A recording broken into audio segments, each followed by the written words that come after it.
जय संविधान। देखिए आज जय असल में संविधान। आज अब ऐसे मुद्दे पर हम लोग बात करने के लिए मैंने अमिताभ जी को फिर आमंत्रित किया है। वरिष्ठ पुलिस अधिकारी रहे हैं, इंडियन पुलिस सर्विसेज के वरिष्ठ अधिकारी रहे हैं, और मुद्दा ऐसा है जो मेरे लिए समझना मुमकिन नहीं है बिना एक ऐसे व्यक्ति के जो पटना में है, जो हर चीज पे निगाह रख रहा है। और आपने उनका चैनल भी देखा होगा, और इतना बिंदास बोलते हैं और इतना प्रखरता से बोलते हैं, ऐसे लोग बिरले हैं, ढूंढे नहीं मिलते। तो मेरे को दास साहब से मुलाकात हो गई तो मैंने उन्हें बार बार आमंत्रित करने का, मैंने कहा कि उनसे ज्यादा ज्ञान का स्रोत और बिहार के बारे में अगर समझना है तो अमिताभ दास जी से ही समझना पड़ेगा। देखिए अमिताभ जी, दो मुद्दे हैं जिसमें मैं आपका मार्गदर्शन चाहता हूं। पहला, जी देखिए सम्राट चौधरी होम मिनिस्टर बने, अब नीतीश कुमार ने होम मिनिस्ट्री उनको क्यों दी, ये तो मेरे समझ से परे है, क्योंकि जैसा प्रशांत किशोर ने बताया उनकी डिग्री ही संदिग्ध है। तो ऐसा व्यक्ति जिसकी डिग्री ही संदिग्ध हो और जो होम मिनिस्टर बन जाए, पहली बात तो ये मुझे समझ में नहीं आई। फिर मुझे ये पता चला, आप इसमें ज्यादा प्रकाश डालेंगे, उनपे कई सारे मर्डर के मुकदमे चल रहे हैं। अब वो वापस हो गए नहीं हो गए, अब तो सरकार आ गई, वापस करा ही लेंगे, और हो सकता है वापस करा भी लिए गए हों। एक मुद्दा तो ये नहीं समझ में आ रहा है कि होम मिनिस्ट्री नीतीश कुमार ने क्यों छोड़ी और सम्राट चौधरी को क्यों होम मिनिस्टर बनाया, नंबर एक। नंबर दो, देखिए सम्राट चौधरी जिस तेजी से दो दिशाओं में काम कर रहे हैं उससे कुछ संदेश मिल रहा है। पहला तो जैसे मैंने सुना कि उन्होंने 400 ऐसे क्रिमिनल्स की लिस्ट तैयार की है जिसे वो कह रहे हैं हम एलिमिनेट कर देंगे। अच्छा, अब जिसका खुद ही का बैकग्राउंड संदिग्ध हो, खैर उसको अभी डिस्कस नहीं करते, लेकिन ये जो 400 आदमियों की लिस्ट बनी है अमिताभ जी, क्या आपको लगता है कि इम्पार्शली बनी है, या इसमें ऐसा हुआ है कि अपने दल के दुर्दांत लोगों को छोड़कर दूसरे दल के लोगों को सम्मिलित किया गया है, अनंत कुमार सिंह टाइप के लोगों को छोड़ दिया गया है और केवल आरजेडी के और कम्युनिस्टों के लोगों को छांट के उनको एलिमिनेट करने का प्लान है, नंबर एक। नंबर दो, मुझे ऐसा लगता है कि नीतीश कुमार का जो सुशासन बाबू का एक इमेज थी उसको ध्वस्त करके सम्राट चौधरी को with in 6 month chief minister project करने की बात चल रही है। और तीसरी चीज जो हम देख रहे हैं कि पटना के अंदर और पूरे बिहार के अंदर दुकानें तोड़ी जा रही हैं, मकान तोड़े जा रहे हैं, जबकि ये सारे मकान और दुकानें जो हैं गरीब लोगों की हैं। ये अमीर लोगों के जो इलीगल कंस्ट्रक्शन और एनक्रोचमेंट्स हैं उस पर सरकार ध्यान नहीं दे रही है, लेकिन गरीबों पे बुलडोजर चल रहा है। तो 10,000 रुपए की घूस देकर अब हम देख रहे हैं, जो दिल्ली के अंदर हमने देखा था और आगाह भी किया था लोगों को कि दिल्ली के अंदर कहाँ था, जहां झुग्गी वहां मकान, और सारी झुग्गियां तोड़नी शुरू कर दी। वही चीज बिहार में हो रही है। भले अडानी जी के लिए पूरी फील्ड तैयार हो रही है कि उनके कार को, बड़ी बड़ी कारों को आने में कोई परेशानी ना हो, और अब इंडस्ट्रियल लैंड भी उनको 1 रुपए में 1,000 एकड़ दी जाएगी। तो ये जो 3-4 मुद्दे हैं, तो सम्राट चौधरी जी का बैकग्राउंड, उन्हें होम मिनिस्टर बनाना, और उसके बाद गरीबों के मकान तोड़ना, अमीरों के न तोड़ना, और जो लिस्ट बनी है वो लगता है आपको क्या इम्पार्शियल बनी है, या केवल एक पक्ष के दुर्दांत को रखा गया, जैसे यूपी के अंदर केवल एक पक्ष के दुर्दांतों की बात होती है जो एक समाज के आते हैं, और दूसरे समाज के दुर्दांत लोगों को बिल्कुल छूट दे दी गई है कि जो चाहो तुम करो। तो अमिताभ जी, आप कृपा करके ये 2-3 मुद्दों पर प्रकाश डालें। जी धन्यवाद। ये देखिए, मैं बारी बारी से एक एक बिंदुवार बताता हूं। पहला बिंदु, आपने कहा कि नीतीश कुमार ने गृह मंत्रालय क्यों छोड़ दिया, तो इस पर साफ जवाब है कि नीतीश कुमार और पलटू राम ने गृह मंत्रालय छोड़ा नहीं, उनसे छुड़वाया गया है ना। ये उन्होंने कोई स्वेच्छा से नहीं किया है। देखिए क्या है कि अब नीतीश कुमार, जिन्हें मैं पलटू राम कहता हूं, पूरा देश उन्हें इसी नाम से पुकारता है, वो अब शारीरिक रूप से काफी कमजोर हो गए हैं, मानसिक रूप से काफी कमजोर हो गए हैं, और राजनीतिक रूप से भी काफी कमजोर हो गए हैं। मुझे तो गहरा संदेह है कि इस बार वे अपना कार्यकाल पूरा कर पाएंगे 5 वर्ष का। तो देखिए, भाजपा ने उनको मुख्यमंत्री तो बना दिया, लेकिन ये मोदी और शाह जो है, भाजपा के जो आला कमान है, इन लोगों ने कहा होगा नीतीश कुमार से कि भाई आपको अनुकंपा के आधार पर मुख्यमंत्री बना दिया गया है, क्योंकि चुनाव के पहले आपके चेहरे का हमने ऐलान कर दिया था, लेकिन अब गृह मंत्रालय को आप भाजपा की झोली में डाल दें। क्योंकि दर्शकों को मैं बताऊंगा कि नीतीश कुमार लगभग 20 बरस से बिहार के सीएम हैं और लगातार वो गृह मंत्रालय को अपने पास रखते आए हैं। ये पहली मर्तबा हुआ है ये सुशासन का जो काल है, तथाकथित सुशासन का काल, जब बिहार में कोई नया कोई अलग होम मिनिस्टर बना है, गृह मंत्री बना है। तो ये तो पहली बात हुई कि जो आपने कहा कि नीतीश कुमार ने क्यों छोड़ी गृह मंत्रालय, तो गृह मंत्रालय छोड़ी नहीं है, छुड़वाई गई है, पहली बात। दूसरी बात, सम्राट चौधरी का गृह मंत्री बनना तो एक बहुत बड़ा मजाक है, लेकिन अब इस देश में इतने सारे मजाक हो रहे हैं कि अब मजाकों पर हमने चौंकना बंद कर दिया है ना। जिस नरेंद्र मोदी के हाथ गुजरात के दंगों के खून से रंगे हुए हैं, वो हमारे यशस्वी प्रधानमंत्री कहलाते हैं। जो अमित शाह को सुप्रीम कोर्ट ने तड़ी पार कर दिया था, उनके मतलब घुसने पर रोक लगा दी थी गुजरात में, वो कश्मीर से कन्याकुमारी तक की कानून व्यवस्था देख रहे हैं। तो अब इस मजाक में अब बिहार भी शामिल हो गया है। सम्राट चौधरी के बारे में दर्शकों को बताऊं कि इन्होंने 1995 में मुंगेर में 7 लोगों का खून किया था, मुंगेर के तारापुर में। और दर्शकों को बता दूं कि 5 या उससे ज्यादा हत्याएं जब एक साथ होती है तो उसको नरसंहार कहते हैं, मैसेकर कहते हैं। तो सम्राट चौधरी ने मुंगेर के तारापुर में नरसंहार किया था।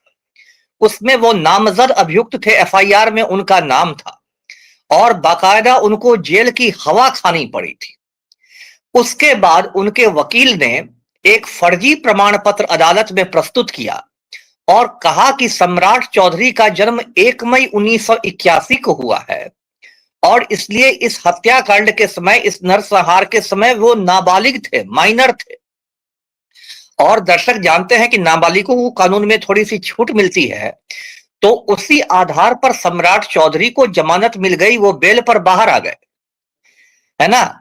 और बाद में सम्राट चौधरी ने ही चुनाव आयोग में एक शपथ पत्र दिया, एफिडेविट दिया, जिसके अनुसार 95 में उनकी उम्र 26 बरस थी, मतलब पूरी तरह बालिग थे। तो अब देखिए, ये मजाक देखिए कि 7 लोगों का खून करके एक व्यक्ति जेल जाता है, वो नकली प्रमाण पत्र पर जेल से बाहर आता है और वो माननीय गृह मंत्री बन के अब अपराधियों पर बुलडोजर चलाने की बात कर रहा है ना। तो इसी को इंग्लिश में थिएटर ऑफ द एब्सर्ड कहते हैं। ये एब्सर्डिटीज हो रही है। और वही मैंने पहले भी कहा आपके चैनल पर कि बचपन में हम लोग नाटक पढ़ते थे, अंधेर नगरी चौपट राजा। अब उसका हम लोग को साक्षात मंचन देखने का सौभाग्य प्राप्त हुआ है, निःशुल्क हम लोग मंचन देख रहे हैं अमृत काल में। तो ये सम्राट चौधरी, और इतना ही नहीं, सम्राट चौधरी एक बहुत उच्च स्तर के बहुरूपिया हैं। उन्होंने इतने बार अपने नाम बदले हैं, कभी वो राकेश चौधरी हो जाते हैं, कभी सम्राट कुमार मौर्य हो जाते हैं, कभी मतलब वो सम्राट राकेश चौधरी हो जाते हैं। मतलब उनके नाना प्रकार, जैसे मान लीजिए विष्णु के 10 अवतार ही थे, सम्राट चौधरी के मुझे लगता है 11-12 अवतार हो चुके होंगे। और कितनी दिलचस्प बात है, बिहार राज्य परीक्षा बोर्ड ने, बीएसईबी ने लिख कर कहा है कि यह व्यक्ति मैट्रिक फेल है, ये लिखित कोर्ट में दिया गया है। और सम्राट चौधरी का दावा है कि उन्होंने अमेरिका की कैलिफोर्निया यूनिवर्सिटी से, दावा सुन लीजिए, डिलीट किया है। इतना बड़ा फेंकने में तो हमारे मोदी जी शर्मा जाएंगे, जितना बड़ा फेंक दिया सम्राट चौधरी ने कि एक मैट्रिक फेल व्यक्ति कैलिफोर्निया यूनिवर्सिटी से डिलीट कर चुका। तो अब दर्शकों के दिमाग में एक बात आएगी कि ठीक है, इस तरह का दागी आदमी ये है, अब इसको क्यों बनाया गया है सीएम और क्यों उसको एक भावी मुख्यमंत्री की तरह प्रोजेक्ट किया जा रहा है। तो बिहार का मैं जातीय समीकरण बता दूं कि सम्राट चौधरी जो है वो कुशवाहा जाति से है, जिसको बोलचाल में कोयरी जाति कहते हैं। बिहार में यादवों के बाद कुशवाहा जाति सबसे बड़ी जाति है, संख्या बल के हिसाब से सबसे बड़ी पिछड़ी जाति यादवों के बाद कुशवाहा है।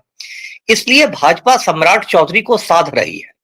और नीतीश कुमार का जो समीकरण है वो लवकुश समीकरण कहलाता है। कुर्मी और कोयरी जातियों को लवकुश जातियां कहते हैं।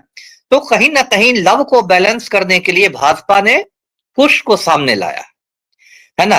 तो ये भाजपा की ये अपनी रणनीति है। तो देखिए, अब सम्राट चौधरी होम मिनिस्टर बन गए और अभी पटना में माना जा रहा है कि उनके काफिले में ज्यादा गाड़ियां दिखाई दे रही है बनिस्बत पलटू राम के काफिले में, है ना। मतलब 20 गाड़ियां, 25 गाड़ियां, और बिल्कुल वो पटना की सड़कों पर। तो उसके बाद ये तो सम्राट चौधरी हुए, कैसे गृह मंत्री बने, आपराधिक इतिहास भी है, मैट्रिक फेल भी है, एकदम एक बात और मैं बता दूं, वो और दिलचस्प बात है कि इनके पूज्य पिता है शकुनी चौधरी, और वो लालू राबड़ी सरकार में लंबे समय तक मंत्री रहे हैं, और सम्राट चौधरी लालू राबड़ी पर हमेशा जंगल राज का इल्जाम लगाते हैं। तो ये भी एक मतलब हास्यास्पद बात है कि आपके पूज्य पिता भी उस तथाकथित जंगल राज के एक बड़े स्तंभ थे, और सम्राट चौधरी ने अपनी राजनीति भी राजद से ही शुरू की। वो राजद के ही टिकट पर पहली बार विधायक बने और पहली बार मंत्री बने थे।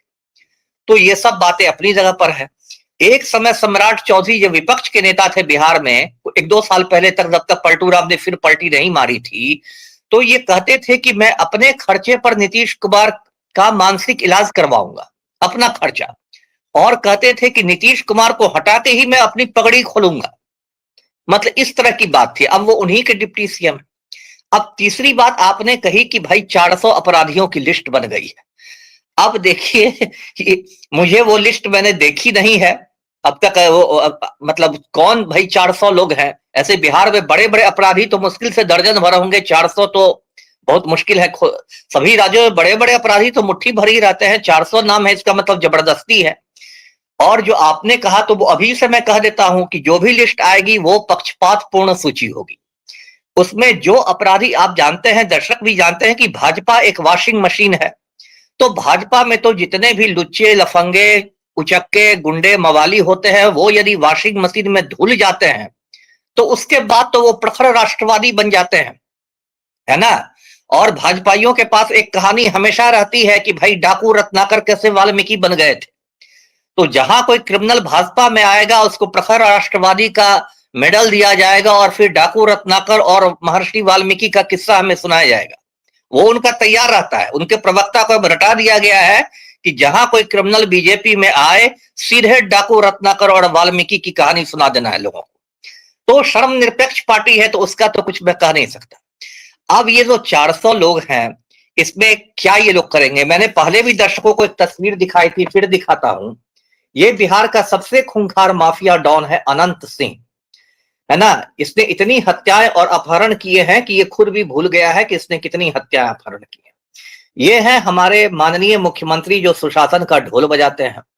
अब तस्वीर में दोनों का बॉडी लैंग्वेज दर्शक देख ले। जो सुशासन बाबू है, बिल्कुल किसी आज्ञाकारी आदेश पाल की तरह, किसी चपरासी की तरह हाथ जोड़ के खड़े हैं, और अनंत सिंह जो माफिया डॉन है, उनके अभिवादन का जवाब भी नहीं दे रहा है ना। इस तस्वीर से आप हकीकत समझ सकते हैं।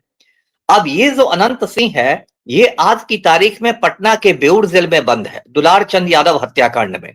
चुनाव प्रचार के दौरान 30 अक्टूबर को मोकामा में दुलार चंद यादव की हत्या हो गई थी। उसमें अनंत सिंह जेल में बंद है, लेकिन चूंकि पलटू राम ही इसके आज्ञाकारी चपरासी हैं, इसलिए अनंत सिंह को जेल में सभी सुविधाएं प्राप्त है। और मैं बार बार मांग करता हूं कि इसको मोबाइल की सुविधा है, वो अपने गिरोह का संचालन कर रहा है, तो अनंत सिंह को पटना के बेउर जेल से दिल्ली के तिहाड़ जेल भेजा जाए। जैसे बिहार के एक और अपराधी था, बहुत खूंखार सीवान का अपराधी था, मोहम्मद शहाबुद्दीन, उसको तिहाड़ जेल भेज दिया गया था। तो मैं कहता हूं कि अनंत सिंह को भी भेजा जाए। लेकिन ना तो पलटू राम की औकात है, ना तो हमारे सम्राट चौधरी की औकात है कि वो अनंत सिंह को तिहाड़ जेल भेजेंगे। तो अनंत सिंह के सामने पूरा प्रशासन जो है वो नतमस्तक है, बिहार सरकार नतमस्तक है, और गरीबों की झोपड़ियां तोड़ी जा रही हैं।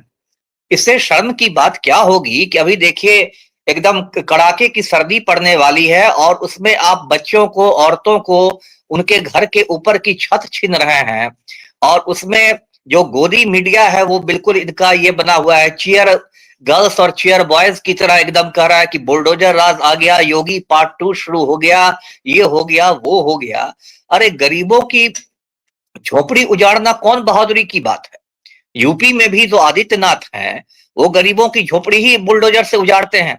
यूपी का जो बड़ा माफिया सरगना है, राजा भैया, रघुराज प्रताप सिंह उर्फ राजा भैया, जिसको कुंडा का गुंडा कहते हैं, क्या उसकी हवेली पर आज तक बुलडोजर गया है? या जो ब्रजभूषण शरण सिंह बहुत बड़ा यूपी का बाहुबली है, जो कुश्ती महासंघ का अध्यक्ष हुआ करता था और महिला पहलवानों के साथ गुंडाई करता था, क्या ब्रजभूषण शरण सिंह के घर यूपी पुलिस का बुलडोजर कभी गया है? तो वही पैटर्न बिहार में हो रहा है कि भाई गरीबों की झोपड़ी उजाड़ दो। पटना में भू माफिया कितना पावरफुल है सबको पता है।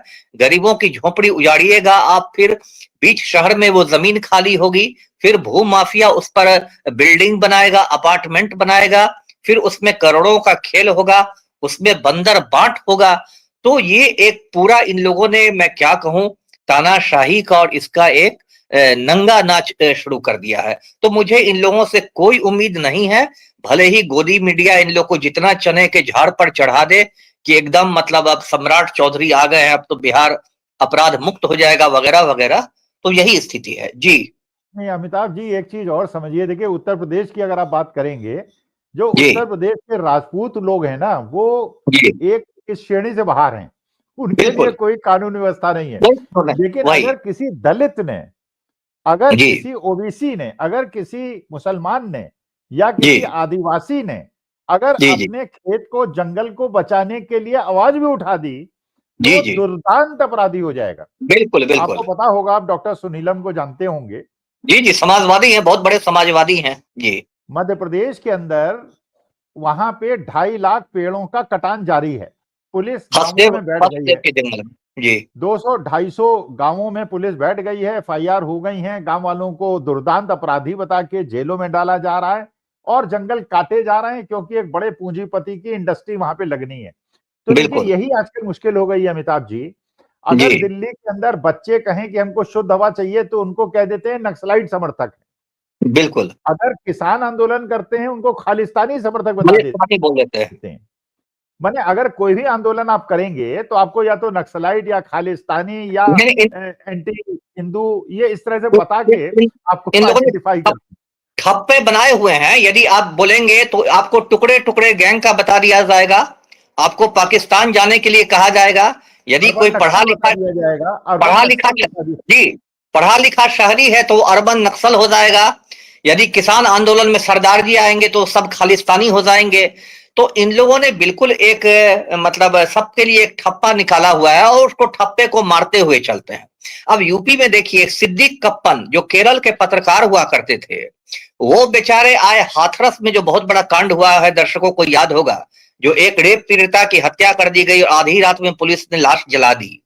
उसको कवर करने केरल से एक पत्रकार आए यूपी में, सिद्दीक कप्पन। उनको पता नहीं कौन कौन धाराएं लगा के उनको अंदर कर दिया गया। वो 2-2.5 साल तक अंदर रह गए। डॉक्टर कफील अहमद पर बताइए, राष्ट्रीय सुरक्षा कानून इद जोक हो गया, नेशनल सिक्योरिटी एक्ट लग गया। और उसी यूपी में जो आपने कहा वही राजपूत माफिया या ठाकुर माफिया है, उसको कुछ नहीं हो रहा है। जबकि अभी राजा भैया की वाइफ भानवी सिंह ने, कोई बाहर का आदमी नहीं, उसकी वाइफ भानवी सिंह ने बहुत सारी तस्वीरें शेयर की थी कि ये राजा भैया के अवैध हथियारों का जखीरा है ना। और इंटरेस्टिंग बात तो यह है कि विकास दुबे का भी इसलिए इनकाउंटर किया गया फर्जी मुठभेड़ में, क्योंकि वो यूपी के ठाकुर माफिया के लिए चुनौती बन रहा था, इसलिए उसकी भी गाड़ी पलटा दी गई। तो एकदम लगता है कि आदित्यनाथ बिल्कुल कमंडल लेके खड़े हैं कि भाई ठाकुर माफिया को, राजपूत माफिया को तो मैं बिल्कुल बचा के रहूंगा। इसके लिए लगता है उन्होंने कोई भीष्म प्रतिज्ञा कर ली है। जी जी नहीं, अखिल वही अमिताभ जी, आप ये देखिए, हरिशंकर तिवारी बड़े प्रख्यात नेता हुआ करते थे ईस्टर्न यूपी के। उनके गोरखपुर के। बेटे हैं Vinay Shankar Tiwari. Income tax raid, ये रेड, वो रेड। तो जो ये लोग समझते हैं कि अल्पसंख्यक असुरक्षित हैं, आज के तारीख में हमारे उत्तर प्रदेश में तो ओबीसी दलितों को छोड़ दीजिए, ब्राह्मण भी असुरक्षित है। तो केवल राजपूतों का राज है। और बिहार के अंदर अब देखिए क्या होगा, ये तो आप क्या वहां बैठे होगा हैं, जी आपको सूचना जी मिलती जी रहेगी। जी जी। एक तस्वीर और मैं दिखा देता हूं दर्शकों को। ये तस्वीर है सुनील पांडे की। ये बिहार का बहुत खूंखार माफिया सरगना है और भाजपा का नेता है, वरिष्ठ राम भक्त है। इसका बेटा जो है विशाल प्रशांत, वो भाजपा का विधायक है, भोजपुर की तराड़ी सीट से एमएलए है।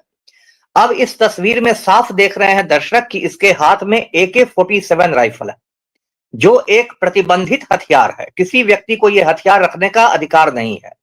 फिल्म अभिनेता संजय दत्त के पास AK-56 मिल गया था, तो मुन्ना भाई ऐसे ही 3-4 साल जेल में रह गए थे। उन पर टाटा का मुकदमा हो गया था, आतंकवाद वाला कानून लग गया था। तो कायदे से ये जो सुनील पांडे के हाथ में AK-47 है, इसको जब्त करना चाहिए। इसके ठिकानों पर भी पुलिस रेड होना चाहिए। मैं उम्मीद करता हूं कि जो सम्राट चौधरी की 400 अपराधियों की लिस्ट है, उसमें सुनील पांडे का भी नाम होगा। लेकिन ये भी मैं जान रहा हूं कि इनका नाम नहीं होगा। ये भी मैं भी डंके की चोट पर कह सकता हूं कि ये भाजपा विधायक के ही पूज्य पिता है। जी इसका मतलब ये है जो लबो लबा में निकाल पाया, सारांश निकाल पाया जी जी जी कि 400 अपराधियों को एक संदेश है सम्राट चौधरी का कि या तो बीजेपी ज्वाइन कर लो बिल्कुल वरना तुम्हारा एनकाउंटर हो जाएगा। तो मेरे बिल्कुल ख्याल बिल्कुल से वॉशिंग मशीन में आने का आमंत्रण है बिल्कुल और अगर बिल्कुल जो नहीं आएगा वो एलिमिनेट हो जाएगा। और बिल्कुल अच्छा फिर ये भी लगेगा, आप जरा लिस्ट आप जरा ध्यान रखिएगा, 2-4 दिन के बाद आप पे फिर डिस्कशन करेंगे। जी जी उसमें जी जी कितने जो हैं ऐसे लोग हैं जो भारतीय जनता पार्टी समर्थक हैं और कितने जी जी विरोधी हैं। मेरे जी को ऐसा लगता है उसे भारतीय जनता पार्टी समर्थक कोई नहीं होगा, चाहे कोई नहीं कितना होगा भी। बिल्कुल अब जब इतने मर्डर चार्जेस पे इतना नरसंहार करने वाले आदमी को इतना उच्च पद मिल सकता है, तो जी जी हमारा उत्तर प्रदेश और बिहार लगता है बिल्कुल नहीं जुड़वा नहीं भाई। बिल्कुल बिल्कुल एकदम ये जी बिल्कुल जी चलिए अमिताभ जी, बड़ा अच्छा जी लगा। जी देखते हैं, लेकिन नजर रखिएगा ये बिल्कुल 400 बिल्कुल अपराधियों का क्या बैकग्राउंड है और जी ये जी इनको निमंत्रण मिल रहा है या ये एलिमिनेट होंगे। चलिए बिल्कुल बहुत बिल्कुल अच्छा लगा, फिर जी बात जी करेंगे, 2-4 दिन जी के बाद जरूर फिर बात करेंगे। नमस्कार। जी नमस्कार नमस्कार